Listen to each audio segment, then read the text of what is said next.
Amados irmãos, a paz do Senhor. Aqui quem vos fala é seu irmão em Cristo, Enomi Santos. Nós somos do grupo EBD Views, Teologia Visual, e temos também uma parceria aí com o grupo EBD em Ação. Nós estamos alegres por estarmos iniciando mais um trimestre para a glória e honra do nome do Senhor, lições bíblicas, os valores do reino de Deus, a relevância do Sermão do Monte para a Igreja de Cristo. Estamos alegres porque já fazia um tempo que não tínhamos visto esse tema, né? E graças a Deus ele voltou e em boa hora, nesse momento tão importante. Nós vamos estudar sobre os valores do reino de Deus, especialmente o Sermão do Monte, que está tratando aí do caráter do reino de Deus, tá bom? Então, esperamos que vocês possam apreciar esse vídeo que estamos fazendo com muito amor, com muito cuidado, com foco sempre nos nossos gráficos, e eu espero que ele seja de suporte para você, né? Para você pegar os gráficos, para você também estudar e assim você passar uma aula mais visual, de maneira que o aluno possa compreender melhor aquilo que você está ensinando. Meus amados, nós temos aí um trimestre, segundo trimestre de 2022, comentado pelo pastor Osiel Gomes, da Assembleia de Deus de Tiriricau. E nós temos 13 lições para tratar, né? O Sermão do Monte, o Sal da Terra, Jesus, discípulo e a lei, resguardando-se de sentimentos ruins, casamento para sempre, expressando palavras honestas, não retribua pelos padrões humanos, sendo verdadeiro, orando e jejuando como Jesus ensinou, nossa esperança vem de Deus, sendo cautelosos nas opiniões, a bondade de Deus em nos atender e a verdadeira identidade do cristão. Então, são assuntos importantíssimos que você e eu podemos estudar e aprender muita coisa. Vamos lá para a nossa primeira lição, a fim de que a gente possa ganhar aqui um tempo, né? Então a lição é essa, que tem esse título, Sermão do Monte, o caráter do reino de Deus. E aí quando a gente mostra, quando a gente olha, observa, você tem aqui o texto áureo, que está lá em Mateus 5:11. Bem-aventurados sois vós quando vos injuriarem e perseguirem, e mentindo disserem todo mal contra vós por minha causa. Mateus 5:11.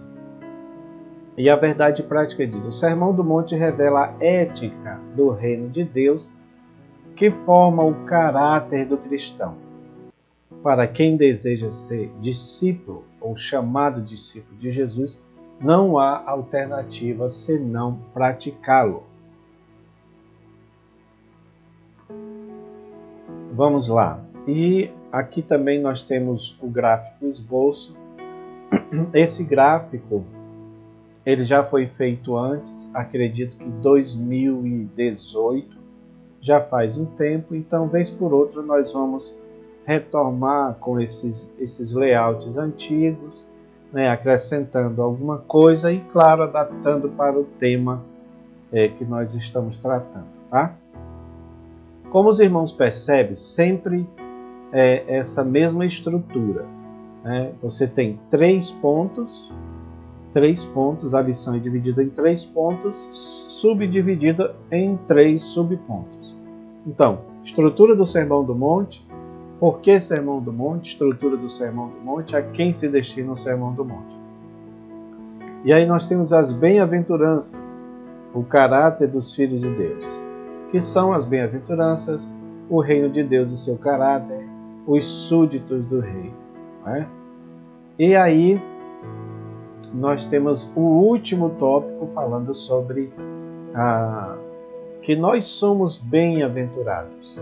A beatitude na vida dos salvos, a prova que o cristão é bem-aventurado, e nós temos aí a conclusão. Meus queridos, eu tenho aqui alguns gráficos, além desse, que nós fizemos para mostrar aos irmãos e para nós nos basearmos neles, tá bom? Continuando aqui na nossa lição, eu gostaria de fazer ou de trazer pelo menos 2 comentários, tá? 2 blocos de comentários, antes de nós entrarmos no ponto 1, para que a gente possa entender melhor sobre isso. Nós estamos tentando resumir aqui para o vídeo não ficar muito grande, tá? Então, aqui são aquilo que eles chamam de silogismo, né? São premissas com base em uma conclusão. São proposições para que a gente entenda o porquê que nós estamos estudando sobre o Sermão do Monte. Então, primeira coisa todo rei, melhor dizendo, tem o seu reino. Isso é uma lógica, né? Não existe um reino sem que não tenha um rei. Mas todo rei, ele tem o seu reino no qual ele governa, ok? Segunda proposição, todo reino tem seus súditos, porque não existe um reino com um rei onde não tenha os seus súditos, né? E, por conseguinte, na conclusão dessas proposições, todo súdito deve seguir as leis do reino, porque todo reino também tem as suas leis e, por conseguinte, todo súdito deve seguir as leis do reino. Veja que tudo isso culmina nessa parte de seguir as leis do reino, né? Quando estamos falando que todo rei tem o seu reino, estamos falando de Jesus, o Rei dos Reis e Senhor dos Senhores. Então Jesus, ele tem o seu reino, que aliás ele diz claramente, o meu reino não é deste mundo. E em outra ocasião ele disse que o reino de Deus estava entre nós. Jesus é este rei que trouxe o reino de Deus entre nós. Isso é muito importante ficar claro, né? O sermão do monte, o sermão proferido do monte, proferido da montanha, ele é as leis do reino, ele é as características do reino, ele é a mentalidade, a filosofia do reino de Deus na terra. É interessante que todas as capitais ou países do mundo têm as suas características que são peculiares, que nós chamamos de cultura. Então vamos colocar desta forma, o que Jesus nos traz no Sermão do Monte, da montanha, é exatamente a cultura do reino de Deus. Então o rei, trazendo o seu reino, ensinando para os seus súditos, que são os discípulos, que somos nós, porque essa mensagem ela é atual, então serve para nós nos dias de hoje. O rei trazendo a mentalidade do reino, as leis do reino, para os seus súditos, ensinando para eles, e nós estamos também aprendendo quando estamos nos debruçando sobre esse tema agora, né? Então, todo súdito precisa seguir as leis do reino, porque não é só uma coisa de nós sabermos, mas é algo que nós precisamos colocar para dentro de nós, tá bom? Por isso que tem uma palavra que ela vai seguir meio que essa lição, que é as características ou o caráter do reino. E eu trouxe aqui uma definiçãozinha simples Mas para ficar bem entendido, né, para nós, a palavra caráter, do grego carácter, faz uma alusão a uma espécie de talhadeira, para falar aqui bem no nosso linguajar nortista, né? Uma talhadeira, né? Uma espécie de formão que eles faziam as peças, né? E depois as peças de madeira, por exemplo, e depois esta peça, esta ferramenta, melhor dizendo, ela também foi utilizada para fazer a questão das fontes, das letras. Por isso que a palavra caráter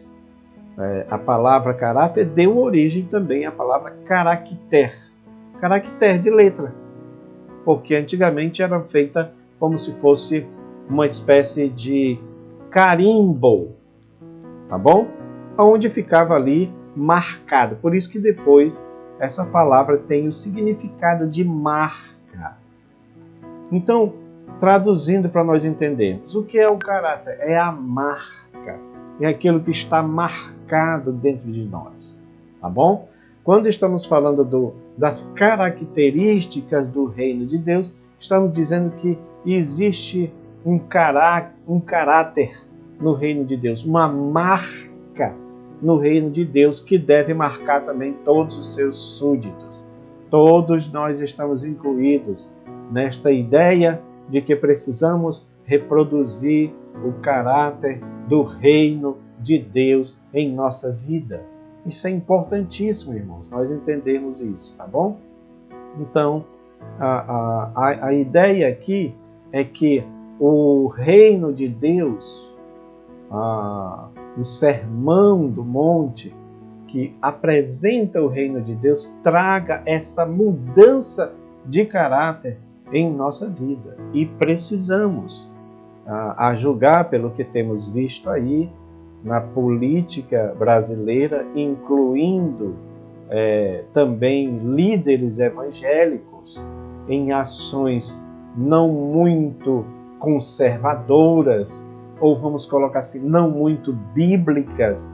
Então a gente entende que precisamos sim, irmãos, de que o reino de Deus, a mensagem do sermão que Jesus proferiu no monte, traga mudança de caráter na nossa vida. Amém? Vamos lá continuar aqui com o nosso comentário. Olha, um outro bloco de comentário que eu quero trazer para os irmãos está relacionado também com a aplicabilidade do sermão. Como é que o sermão se aplica? Nós sugerimos aqui, tá bom? Vocês podem até também pesquisar outras aplicabilidades, por que não? Né? 3 dessas aplicações. Primeiro, uma aplicação espiritual. Por que espiritual? Porque ele vem de Deus. São virtudes divinas, tá? Então, as características do Sermão do Monte, as bem-aventuranças, as beatitudes, elas são virtudes divinas. Porque Deus é Espírito, então Ele nos ensina, como eu falei há pouco, essas características do reino. Então elas são aplicadas sim de maneira espiritual. Por isso que Jesus disse, o reino de Deus está entre vocês, né? E quando a gente estuda, por exemplo, as parábolas, as chamadas parábolas do reino, tá bom, irmãos? Então você percebe que o que Cristo veio fazer foi trazer o reino de Deus entre nós, tá bom? O Cristo, que era o Rei, que é o Rei e que é o Logos. Por isso que este sermão, ele é conhecido como os logóis de Jesus, ou seja, as palavras de Jesus. As palavras de Jesus visando uma melhor espiritualidade dos seus discípulos, tá bom? Porque isso fala de relacionamento entre o homem e Deus. E Deus só se relaciona com o homem em espírito. É necessário que todo aquele que adore a Deus o adore em espírito e em verdade. Olha que coisa maravilhosa, a palavra de Deus nos ensina, tá bom? Mas essa aplicação também ela é relacional, porque ela está diretamente ligada com o meu próximo. Quando eu exerço a mansidão, eu exerço em relação a alguém que me ofende. Quando eu exerço a misericórdia, eu exerço em relação a alguém que necessita de misericórdia. Então, esta aplicação, vamos colocar assim, e nós colocamos um gráfico aí falando sobre isso, e teve um irmão que fez uma colocação muito pertinente, não é? Mas é até difícil, complicado a gente falar, porque geralmente quando se fala dessa aplicação sociológica, aí você já vai para alguma corrente política, ideológico-partidária. Isso é complicado. Embora Jesus não veio tratar dessas coisas, Jesus veio tratar também do homem, da situação do homem, da situação, digamos assim, não só espiritual. Ele veio trazer o pão do céu, mas veio também trazer o pão da terra. Por isso que ele fez a multiplicação dos pães. Por isso que ele disse para os discípulos: façam vocês. Olha, Senhor, a multidão está aí com fome, estão querendo, alimentem vocês. Então, claro que a aplicação do sermão se relaciona com as pessoas. Veja que nós estamos falando aqui de leis. Assim como Moisés apresentou a lei de Deus no monte, Jesus também apresenta a sua lei. Mas ela tem um aspecto mais abrangente, mais relacional com as pessoas, no sentido de acolhimento, no sentido de socorro, no sentido de ajuda, tá bom? Porém, ela tem também uma aplicação escatológica, exatamente pelo fato, nós colocamos aí num gráfico falando sobre isso. Quer dizer, o sermão, ele tem uma aplicação escatológica, porque quando a gente fala da aplicação espiritual, relacional, essa aplicação, essas aplicações, essas duas aí, elas são para hoje, elas são para agora. Primeiro porque eu preciso de comunhão com Deus. E também, tendo comunhão com Deus, eu preciso ter comunhão com os meus irmãos, com as pessoas ao meu redor. Eu preciso ter esse tipo de empatia, de misericórdia com as pessoas ao meu redor. Mas eu preciso entender que as recompensas, vamos colocar assim, tá, irmãos? As recompensas para as minhas atitudes enquanto a um discípulo que fala sobre o reino de Deus, que vive o reino de Deus, a recompensa ela é futura. Por isso colocamos uma aplicação escatológica. Veja, quando você olha aqui, na lição, na leitura bíblica em classe, está muito claro isso. Jesus, ele abre a boca e começa a ensinar. Bem-aventurados os pobres de espírito. Qual é a recompensa? Porque deles é o reino dos céus. Né? O reino dos céus que vai se manifestar. Né? Bem-aventurado os que choram, porque eles serão consolados. Muitas vezes a gente vê pessoas que passam a vida toda chorando. Mas vai chegar um tempo que elas serão consoladas.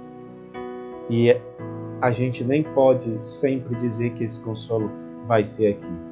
Afinal de contas, o choro é um fenômeno humano. Hoje a gente está rindo aqui, amanhã a gente está chorando. Então, nem sempre a gente pode interpretar aquele versículo que diz: o choro dura uma noite, mas a alegria vem ao amanhecer. De maneira literal. Porque também eu acredito numa interpretação escatológica. A gente pode passar uma vida toda chorando aqui, passando por muitas dificuldades. mas haverá uma manhã de glória em que nós não teremos nenhum motivo para chorar, a não ser sorrir. Então, tudo isso são aplicações escatológicas que visam, vamos colocar assim, um milênio, mas que visam principalmente o eterno e perfeito estado. Tá bem, meus irmãos? Vamos lá para nós ganharmos tempo aqui, tá? Uma outra coisa que eu queria mostrar para os irmãos, porque estamos falando do reino, né? Reino de Deus, do reino de Deus. E aí esse gráfico ele é interessante, irmãos, porque ele está falando dos reinos que existem na Bíblia, né? Então, no início aqui, olha, você pode seguir pelas setas, tá bom? É como se fosse uma espécie de U, né? A leitura desse gráfico, uma espécie de U, tá? Sentido anti-horário, né? Sentido anti-horário. Então, você tem ali o reino de Deus, que é espiritual e invisível. O reino de Deus não tem essas manifestações assim, essas manifestações palpáveis, tá? Porque ele está dentro de nós. Então, primeira manifestação, o reino espiritual e invisível. E depois você tem o reino das trevas, que é o reino espiritual de Satanás. A atuação dos demônios nas regiões celestiais, né, conforme diz Efésios, tá bom? Então, esse reino do diabo está aí agindo. Ao contrário do que muita gente diz, né, o diabo não está preso, mas está agindo nas regiões celestiais. Também nós temos o reino teocrático e humano, que é, digamos assim, o reino visível, né? É o reino, digamos assim, dos homens. Por isso que nós temos aqui mais especificamente os reinos humanos, que tem uma pequena demonstração aí através da Torre de Babel. Vamos supor, primeiro reino, aí você tem os impérios, né?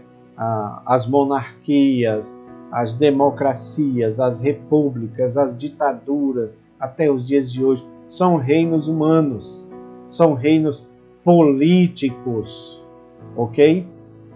Mas temos também o reino teocrático e messiânico, que é o reino do Senhor, né? Através, e aqui nós lembramos de Israel, né? Daquela monarquia que deveria ser pautada pelo governo divino, né? Mas aí eles também pecaram nesse sentido, daí a necessidade do Messias, do Cristo Jesus, né? Então, o reino messiânico ficou claro quando Jesus veio a esta terra. É uma pena que foi mal interpretado e até hoje é mal interpretado pelos judeus, que achavam que o Messias ele viria como uma espécie de libertador, um guerreiro poderoso, destruidor, libertador. Não. O reino do Messias, ele é espiritual, tá bom? Mas é claro que ele terá uma configuração, digamos assim, mais prática, mais física, mais política, que é exatamente quando Cristo implantar o seu reino milenial nessa terra, né? E futuramente o reino eterno, que é o estado eterno, chamado estado perfeito, quando não haverá mais morte, nem pranto, nem choro, nem dor, né? O reinado de Cristo será para todo sempre, para toda a eternidade. A vida será eterna, não é? Esse estado de coisas desse reino eterno nunca vai acabar, irmãos. Nunca vai acabar. Esta é a nossa esperança, tá bom? Então esse gráfico aí você pode baixar. Olha lá. E aí nós temos aqui o primeiro ponto, né? Eu esqueci de trocar ali, tá, irmãos? Me perdoe. Esse primeiro ponto aí, ele é ainda da lição anterior. Mas aqui nós temos a estrutura do Sermão do Monte, né? Ainda bem que o restante, né, nós trocamos. Mas glória a Deus por isso. Lá vai estar corrigido, tá? Se vocês quiserem esses slides, ele vai estar corrigido. Terminando aqui, vamos fazer isso. Então, olha só. Estrutura do Sermão do Monte. Por que Sermão do Monte? Claro que se está falando de monte, está falando então de um local em que Jesus escolheu para esse ensino. Embora tem toda uma questão aí que eu, sinceramente, irmãos, eu acho cansativa demais. A gente tentar explicar o porquê que Mateus fala de monte, porquê que Lucas fala de planície. Eu não vejo complicação nenhuma nisso. Para mim, são complementares. São questões complementares, né? Alguns estudiosos, inclusive o próprio comentarista da lição, citando um outro estudioso, fala sobre isso, né? Provavelmente Jesus chamou os seus primeiros discípulos, subiu ao monte e quando via a multidão, desceu para falar com eles, para atender a multidão, ensinou a eles ali também, porque o que a gente precisa entender, meus irmãos, é que Jesus ele não perdia tempo na questão do ensino, o ensino do seu reino, o ensino do seu evangelho, tá bom? Tanto é que os comentaristas, os irmãos, todos falam sobre isso aí, né? Que esse sermão, ele não teria sido dado de uma só vez, mas ele foi algo assim que foi feito em várias partes, não é? E os evangelistas, os apóstolos, juntaram, fizeram esse compêndio aí dos ensinamentos de Jesus, entendeu? Então isso é muito importante, tá? Aliás, eu até faço uma perguntinha aqui, olha, na nossa sinopse, né? Porque diz aqui que o Sermão do Monte está estruturado em 5 discursos de Jesus, que são esses logóis, as palavras de Jesus, para todo cristão que é nascido de novo. Mas são palavras de Jesus, orais, né? Então Jesus, ele está mais preocupado aqui na questão da oralidade. E eu fiz essa pergunta aqui, que eu acho que é importante a gente entender. Por que não há ordem de Jesus para escrevermos, hein? Por que a gente não vê Jesus mandando que se escreva? E nem porque o próprio Cristo escreve alguma coisa. A única vez que a gente vê Jesus escrevendo é aquela parte lá da mulher, né, que foi pega em adultério, e ele estava escrevendo na terra. Mas eu tenho uma impressão que isto é porque Jesus queria muito que a palavra ficasse dentro do coração deles. E ele fala sobre isso. Vocês já estão limpos pela palavra que eu tenho falado a vocês. O interesse de Jesus não era só uma questão de você ter aqueles ensinamentos de forma memorizada, sabe? Porque é muito importante a gente ter, né, eu digo assim, versículos memorizados. É muito importante isso. Mas eu penso que o verbo vivo, que a palavra viva, que é Jesus, tinha um interesse ainda maior. E eu penso que isso está relacionado com aquilo que Deus falou. Deus falou, não é, para o profeta, eu tirarei o coração de pedra de vocês e colocarei um coração de carne, aonde o meu espírito habite. Em outra ocasião é dito, eu escreverei as minhas leis no coração de vocês. Este era o maior interesse de Deus, que a palavra ficasse dentro do coração, como bem diz o salmista. Escondi a tua palavra. Aonde? No meu celular?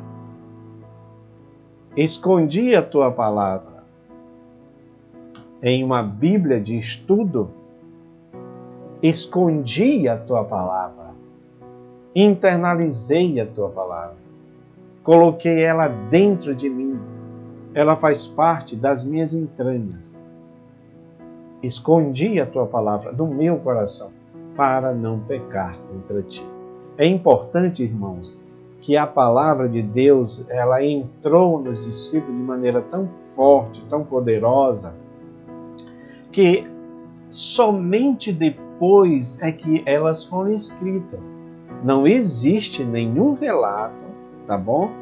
De que alguns dos discípulos de repente estavam com um papelzinho, um pergaminhozinho, fazendo anotações do que Jesus dizia. Mas o que Jesus dizia estava dentro do coração deles, da mente e do coração. Tá bom? Meus queridos, aqui na nossa lição também, o comentarista fala da estrutura do Sermão do Monte, que se nós formos resumir aqui, nós vamos entender que está falando um objetivo principal dessa estrutura do Sermão do Monte, porque está falando e ele diz que começa com a narrativa da genealogia de Jesus. Então, se a genealogia de Jesus faz parte do Sermão do Monte, então a gente pode dizer que o objetivo principal do Sermão do Monte é apresentar uma narrativa messiânica, ou seja, mostrar o Messias, mostrar o reino do Messias, que a gente falou lá atrás, o reino espiritual do Messias, né? Então, isso aqui é algo que deve ficar bem impregnado na nossa mente. Lembra lá das proposições que a gente fez? Está relacionado com isso, né? Se Jesus era rei, então todo rei tem o seu reino, né? Todo reino, consequentemente, tem as suas leis. E se tem as suas leis, também todo reino tem os seus súditos que devem seguir as leis do reino. Tá bom? Então, e essa lei precisava ser ensinada aos seus súditos. Precisava ser mostrada aos seus súditos. Como Jesus fez, que na realidade os seus súditos eram os seus discípulos. Ele era o mestre. Então, ele começa no monte, né? Talvez até vamos colocar assim, a acústica do monte ajudasse na questão da propagação da sua voz. O que ele queria que os seus discípulos ouvissem, mas ele queria que todos os demais também ouvissem. Tanto é que há essa discussão se primeiramente eram os discípulos que ele ensinou, mas com certeza também ele queria que todo o povo ouvisse o que ele estava falando. Tá bom? Todo súdito, todo discípulo do reino precisava ouvir as leis do reino para que ele pudesse viver de acordo com essas novas leis. Tá bom? As leis do reino de Deus. A quem se destina o Sermão do Monte? A princípio, aos discípulos, como falamos, mas depois a uma grande parte da multidão que o ouvia. Então, consequentemente, a todo crente que nasce de novo. E somos nós, né? Então, o Sermão do Monte, ele é super atual. É uma pena que se demora um certo tempo para se retomar a esse tema, e também não é algo que é pregado nas igrejas, meus irmãos.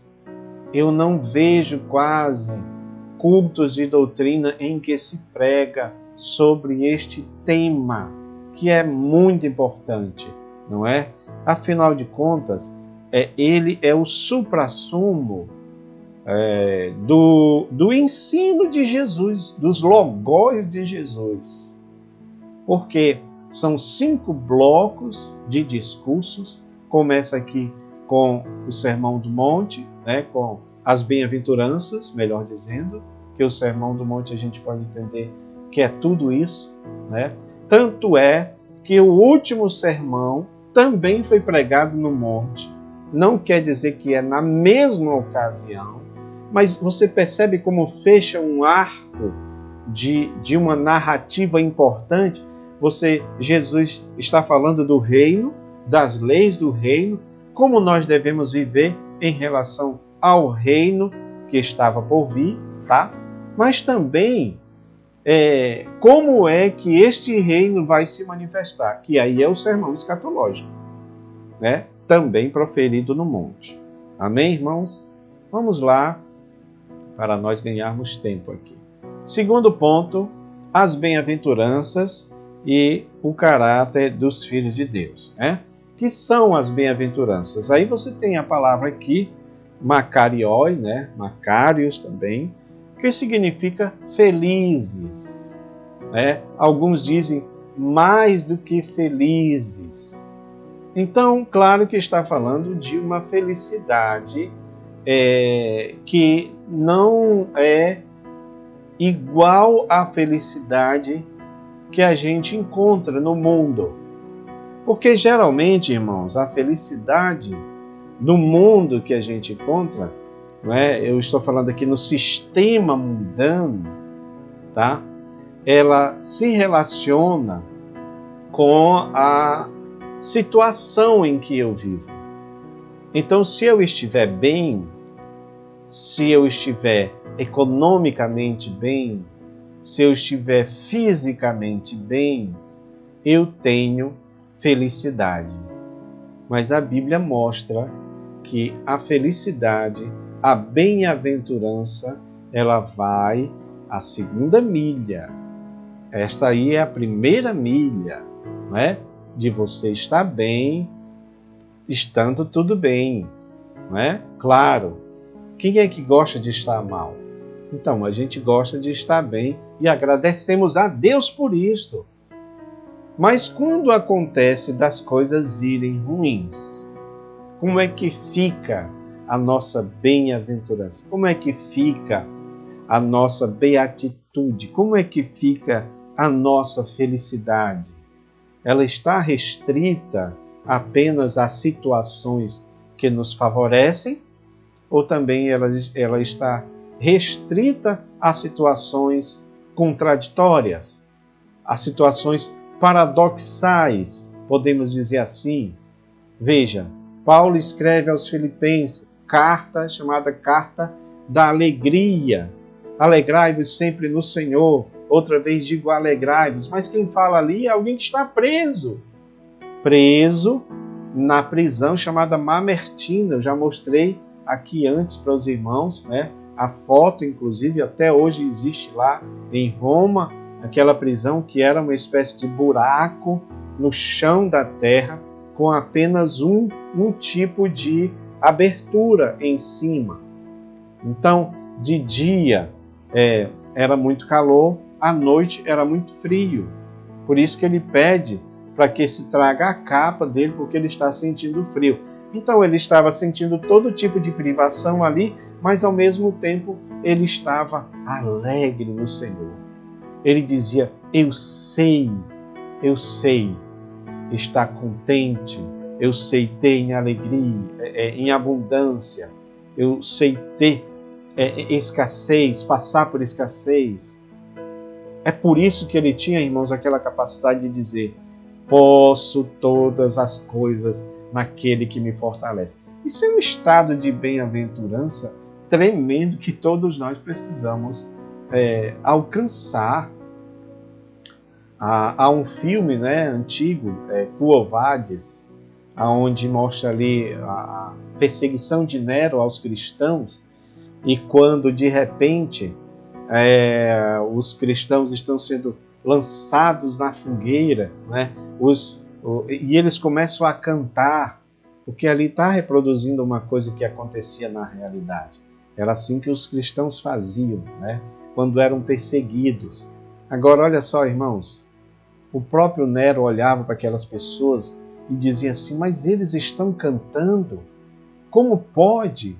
Eles estão sendo queimados na fogueira e eles estão cantando. Isto é a bem-aventurança dos cristãos. É uma capacidade espiritual que Deus nos dá de maneira a demonstrar o caráter do reino de Deus. Isso, irmãos, é algo impressionante. Por isso que diz aqui, o reino de Deus e o seu caráter. Lembra que nós falamos de caráter? Estamos falando de marca. Então, o cristão, ele tem sim uma marca. Ele tem algo que fica marcado nele. Não é? É algo de Deus isso. Então, eu digo que nós precisamos perseguir isto. Precisamos ter isto em nós. Precisamos buscar isso em nós. E o nosso comentarista fala, né, sobre o reino, os outros tipos de reino, né, que o reino do coração, a chegada do reino como salvação, a igreja como expressão do reino de Deus. E aqui caberia talvez uma reflexão bem honesta, não é, irmãos? Bem honesta. Porque será que nós estamos realmente demonstrando o caráter de Deus? A igreja está fazendo isto. Por isso que eu digo para os irmãos, quando há escândalos envolvendo lideranças de igrejas, me diga uma coisa, irmãos, como é que as pessoas ímpias vão nos ver? Mesmo que nós não sejamos daquele ministério, mas por aquele ministério ter o nome Assembleia de Deus, por exemplo, então é claro que todos que têm Assembleia de Deus vão ser colocados dentro de uma mesma caixa. E de repente as pessoas vão dizer: é assim que vocês tratam? É assim que vocês fazem? É assim que vocês procedem? Então, uma coisa é que o líder precisava ver, porque se ele é o líder, então ele é um exemplo. Ele precisava entender que um mau procedimento pode gerar uma desevangelização. Não é uma evangelização. Antigamente, os cristãos eram conhecidos pelo seu proceder, pelo seu caráter, exatamente por demonstrar o caráter de Deus. Mas hoje está diferente. Como é que nós queremos evangelizar as pessoas? Como é que nós queremos ganhar as pessoas para Jesus? Se o caráter do reino de Deus não é demonstrado em nós. Se as leis do reino de Deus, do Evangelho de Cristo, não são demonstradas na nossa vida. Você entende como é sério isso, irmãos? É muito sério. Nós não entendemos bem o que significa santificado seja o teu nome. Veja, o nome de Deus já é santo, ok? O nome de Deus já é santo. Mas eu tenho responsabilidade por santificar o nome de Deus aqui na terra perante as pessoas, para que ninguém possa, por exemplo, se afastar de Deus por causa do meu mau testemunho. As pessoas podem olhar e dizer assim: eu não quero esse Deus aí, porque ele não trouxe mudança para essa pessoa. Pelo contrário. Então isso, irmãos, é algo que a gente precisava repensar urgentemente. Ai daqueles que fazem tropeçar algum dos pequeninos. Quantas pessoas estão afastando as pessoas de Deus? Quantos líderes? E irmãos mesmo, eu tenho que me policiar. Será que eu não estou afastando as pessoas de Deus com o meu mau procedimento? Eu preciso observar isso na minha vida, não é? Vamos lá. Então, todos nós que somos os súditos do reino de Deus, seus discípulos, precisamos demonstrar essas características que estão aqui. Quebrantamento, né? Misericórdia, pureza, pacificação. E aí nós vamos para o último ponto da lição, que são exatamente esse daqui. Somos bem-aventurados, né? Somos bem-aventurados. Meus queridos, eu acredito que eu não devo ter colocado aqui o gráfico que fala sobre as bem-aventuranças.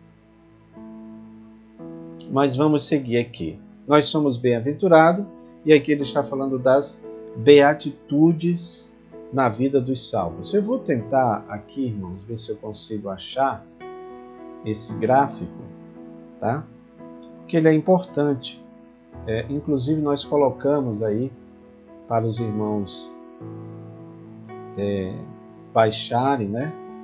Tá aqui, eu aprontei, mas esqueci de colocar no programa. Nós colocamos aí esse gráfico, professor, você pode relacionar, pode colocar ele aí, porque pelo menos a gente já vai ter aquela ideia do que são as bem-aventuranças, né? E também é uma espécie de comparativo, né? Esse gráfico, ele é um gráfico assim mais comparativo. Deixa eu ver se conseguimos mostrar para os irmãos, para nós encerrarmos aqui a nossa conversa. Irmãos, aí está as bem-aventuranças, tá? As bem-aventuranças. Uma coisa que deve ficar claro aí é que essas bem-aventuranças, elas têm uma recompensa, tá bom? Toda bem-aventurança são as virtudes do reino de Deus demonstrada em nós, as virtudes, o caráter do reino de Deus demonstrado em nós, mas com, digamos assim, um prolongamento dessas atitudes nossas, que são exatamente as recompensas, né? Então, bem-aventurados pobres de espírito. Por quê? Porque eles farão parte do reino de Deus. Deles é o reino de Deus. Lembrando que pobre de espírito não é aquela pessoa que anda, né, como as pessoas acham, uma pessoa anda humilde, roupinha surrada. Não, não é isso. Há pessoas que andam assim e são altamente arrogantes. Pobre de espírito é aquela pessoa esvaziada do seu próprio eu. Aquela pessoa que se esvazia e ela tem uma dependência de Deus.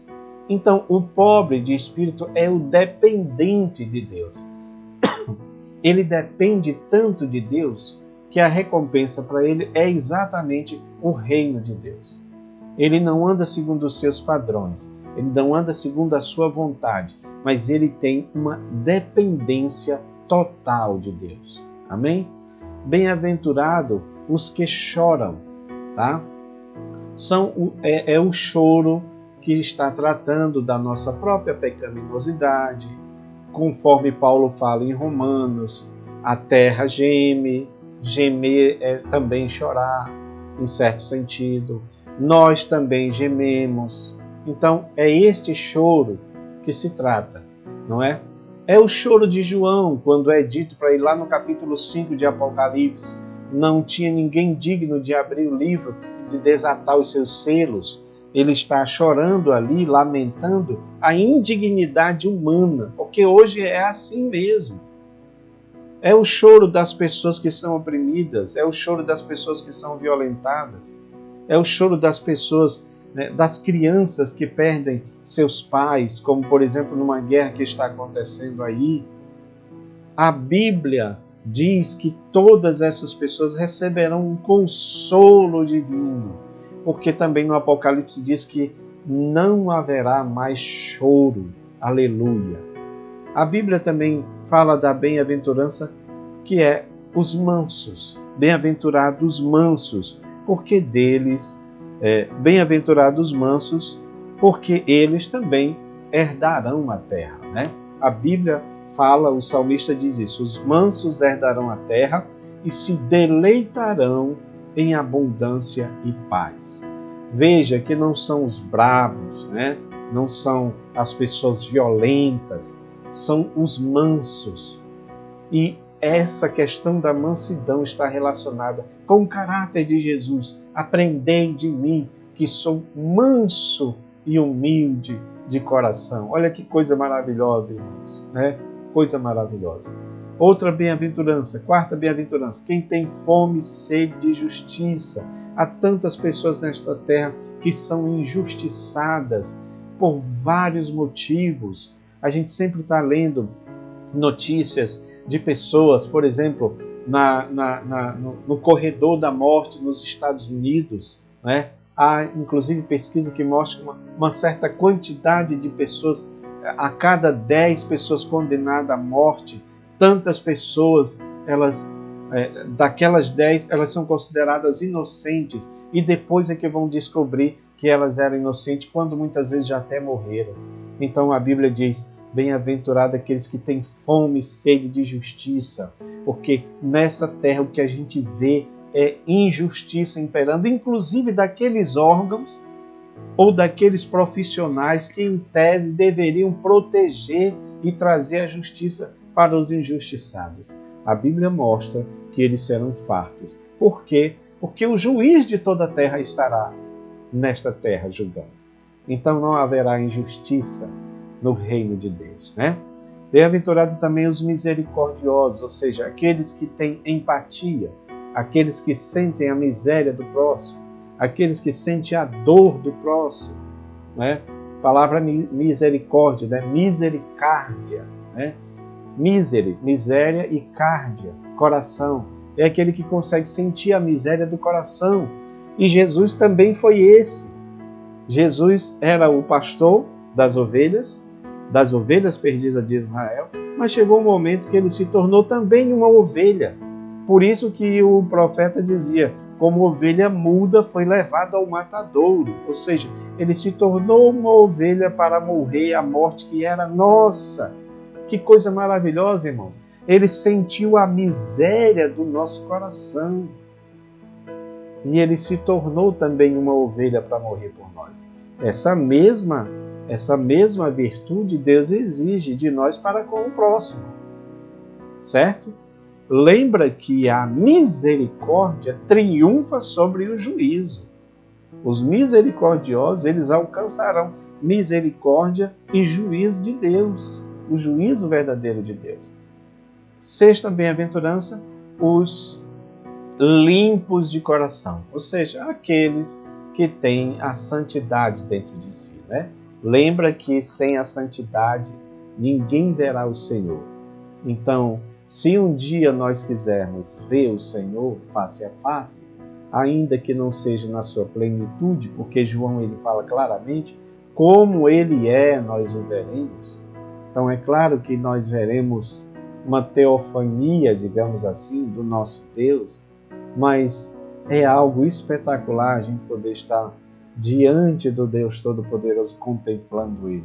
Mas isso só vai acontecer se o meu coração estiver purificado, irmãos. Nós precisamos purificar o nosso coração com a água do Espírito Santo. Por isso que Jesus disse: vocês já estão limpos pela palavra, né? Que o Espírito Santo coloca dentro de nós. A água do Espírito pela palavra de Deus, purificando o nosso coração.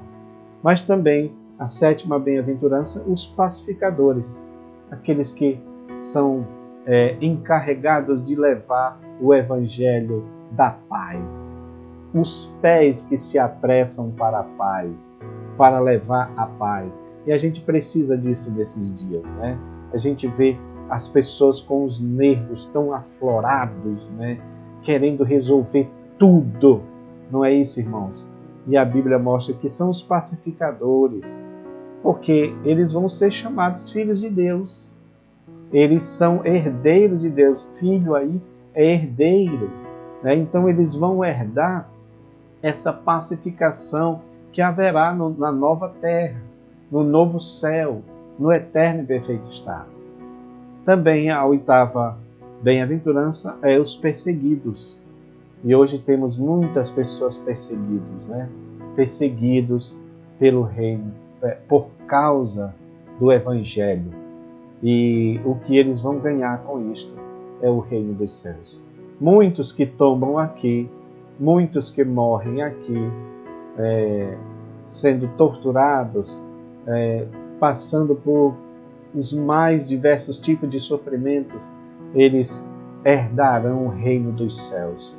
Isso também é algo maravilhoso. E aí nós temos todos aqueles que são injuriados por causa do nome do Senhor. E é o que acontece. Se você se propor a ser alguém que vá trazer o reino de Deus a essa terra, você vai ser injuriado, sim. Mas há uma recompensa maravilhosa. Qual é, irmãos? O galardão nos céus. Então, meus queridos, eu quero agradecer a vocês estarem ouvindo e espero que vocês possam usar esse material. Depois comente, tá? Como é que foi. Mande fotos, tá bom, irmãos? Para a gente publicar lá no grupo. Eu gosto muito de ver os irmãos usando esse material. Você vê que nós não temos nenhum tipo de cobrança, né? Há até pessoas que perguntam por que vocês não cobram nada. Não tem cobrança, porque nós estamos fazendo um trabalho para o reino de Deus e eu sei que a recompensa vem do Senhor. Eu sei que o nosso Deus é aquele que supre as nossas necessidades, assim como o trabalho que você faz na obra de Deus, muitas vezes sem ser remunerado, mas a recompensa, não se esqueça que Deus é um Deus de recompensa. A palavra de Deus fala de todos aqueles que se aproximam de Deus, devem crer que Ele existe. E segunda coisa, que é recompensador, galardoador dos que o buscam, tá bom? Então, meus amados, eu quero agradecer por vocês estarem nos apoiando, tá bom? Divulgue esse material para que outras pessoas também possam ter acesso. Que Deus os abençoe em Cristo Jesus. Amém.